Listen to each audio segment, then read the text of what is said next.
सभी छात्रों को नमस्ते।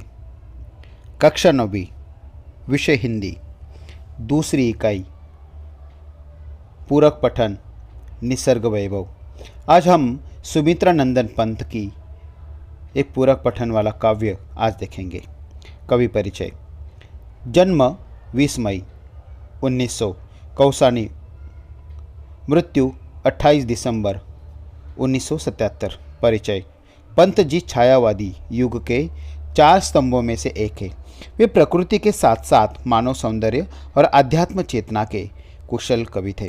प्रमुख कृतियाँ: वीणा, गुंजन, पल्लव, ग्राम्य, चिदंबरा, कला और बूढ़ा चांद आदि काव्य संग्रह।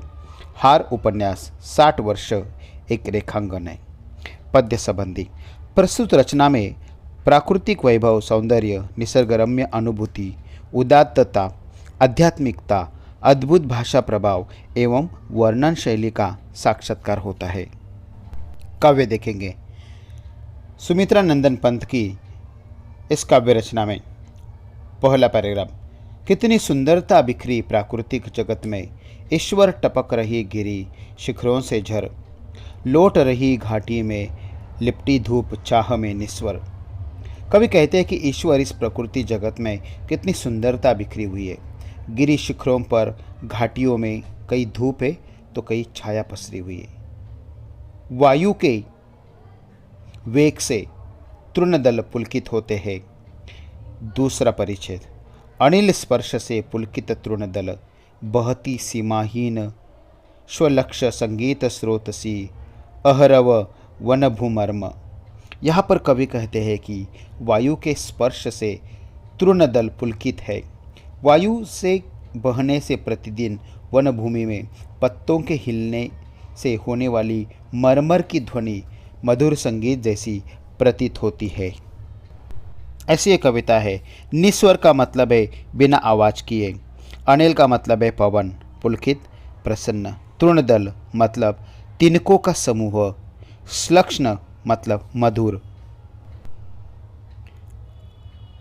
अहरह प्रतिदिन। मरमर का मतलब है पत्ते हिलने का स्वर।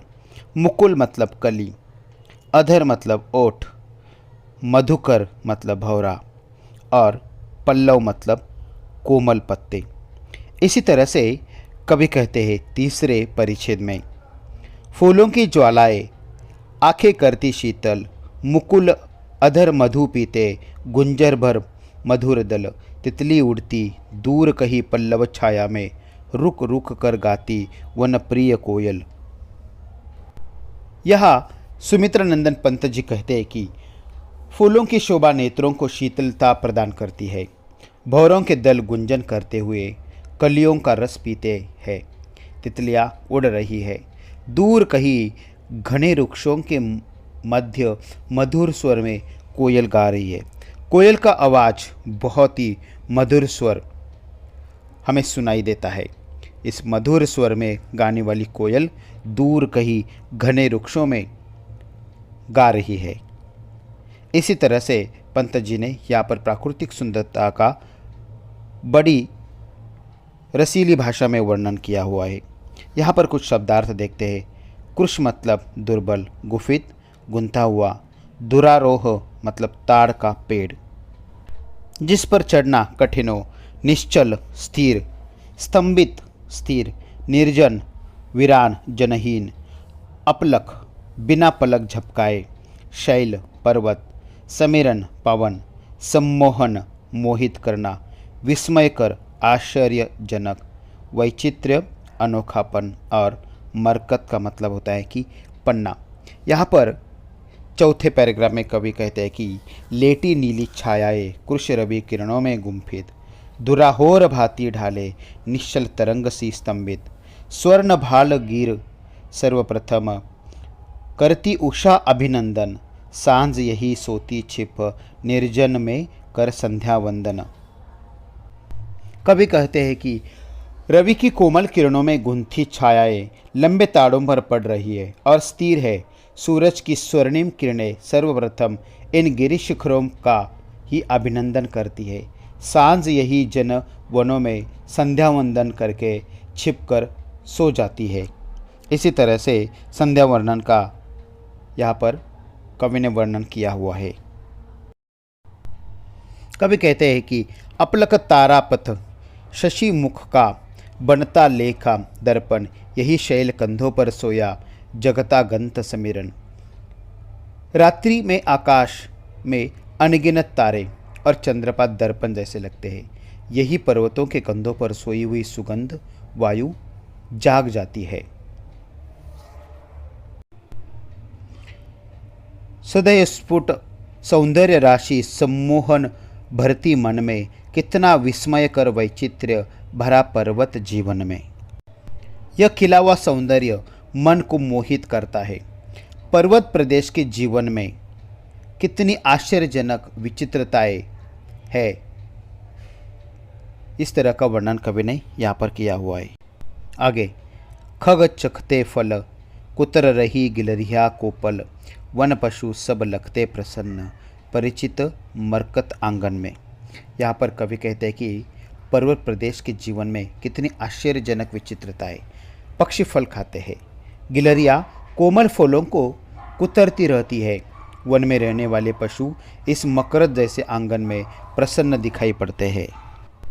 आगे, स्वाभाविक यदि मुझे याद आता ईश्वर इस क्षण में, जग इतना सुंदर जब चेतन जग में क्या कारण रहता अहरत जो, विषन्न जीवन मन का संघर्ष। कवि कहते हैं कि ईश्वर मुझे ऐसे क्षणों में मनुष्य जगत का ध्यान आता है। जड़ संसार में इतना सौंदर्य बिखरा पड़ा है, क्या कारण है कि बुद्धिमान मनुष्य के जीवन में प्रतिदिन चिंता और संघर्ष छाया रहता है।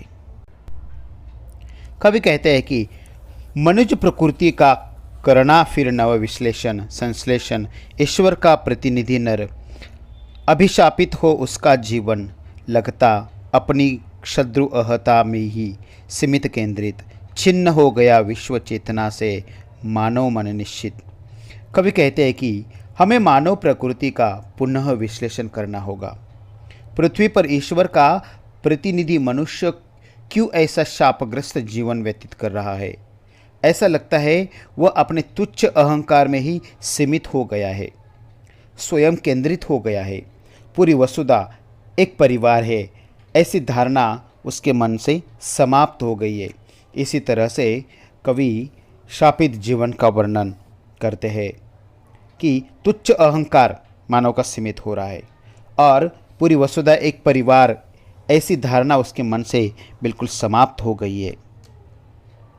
विषन्न का मतलब होता है चिंतित, संघर्षण मतलब स्पर्धा, मनुज मतलब मनुष्य, विश्लेषक पृथक करना, संश्लेषण मिलना, अभिशापित जिसे अभिशाप मिलता हो, क्षुद्र मतलब तुच्छ और अहंता मतलब अहंकार। कुछ प्रश्न देखेंगे, आकृति पूर्ण कीजिए। कविता में आए प्राकृतिक सौंदर्य के घटक लिखिए। पहला घटक है पुलकित तृणदल, दूसरा गिरिशिखर, तीसरा फूलों की ज्वालाएं और चौथा है तितलियाँ। इसी तरह यह प्राकृतिक सौंदर्य के घटक काव्य में आए हुए हैं। एक शब्द में उत्तर लिखिए। प्राकृतिक जगत में बिखरी पड़ी है, दूसरा यह कोयल रुक रुक कर गाती है और तीसरा इतनी ज्वालाएं आंखें शीतल करती है। उत्तर है सुंदरता, कोयल का पल्लव छाया और ज्वालाएं आंखें शीतल करती है का फूल। इसी तरह उत्तर है सुंदरता, पल्लव छाया और फूल। कुछ स्वमत हम देखेंगे। पर्वतों में प्राकृतिक सुषमा, इस विषय पर अपने विचार प्रकट कीजिए। पर्वतीय प्रदेश प्राकृतिक सुषमा का भंडार होते हैं। जिधर भी दृष्टि जाती है बस देखते रहो, देखते रहने का मन करता रहता है। कहीं वादियाँ है तो कई गहरी घाटियाँ है, कई धरती की प्यास बुझाने के लिए ऊंचाई से गिरते झरने दिखाई देते हैं तो कहीं कलकल बहती नदियाँ हैं। कभी बादलों के टुकड़े हरी भरी वादियों में उतरकर अटखेलियाँ कहते हैं, कहीं हरे भरे घने जंगल है, आसमान से बातें करते ऊंचे ऊंचे वृक्ष है। उन जंगलों में कोयल की मीठी कूक गूंज रही है। वन्य जीवों का वैभवपूर्ण संसार है जहाँ उन्हें मनुष्यता की क्रूरता का सामना नहीं करना पड़ता है। भांति भांति के फूलों पर मंडराती तितलियाँ गुंजार करते मधुकर अलग ही सीमित बंधे रहते हैं। चारों ओर हरियाली का साम्राज्य होता है और प्रदूषण रहित वातावरण होता है। अगला सोमत है, कविता द्वारा हमें क्या संदेश प्राप्त होता है।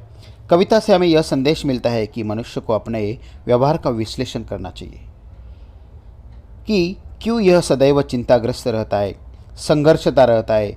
मनुष्य इस सृष्टि का सर्वश्रेष्ठ प्राणी है।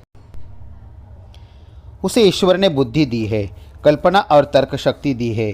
अपनी इन्हीं विशेषताओं के प्रयोग के कंदराओं और जंगलों में रहने वाला मनुष्य आज न केवल चांद पर पहुंच गया है बल्कि मंगल ग्रह पर बसने की तैयारी कर रहा है। ऐसा मनुष्य क्यों दुखी है? मनुष्य को अपनी स्वकेंद्रितता तथा अपना अहंकार छोड़कर वसुधैव कुटुंबकम की भावना अपनानी चाहिए। सारी दुनिया मतलब एक कुटुंब है, एक फैमिली है।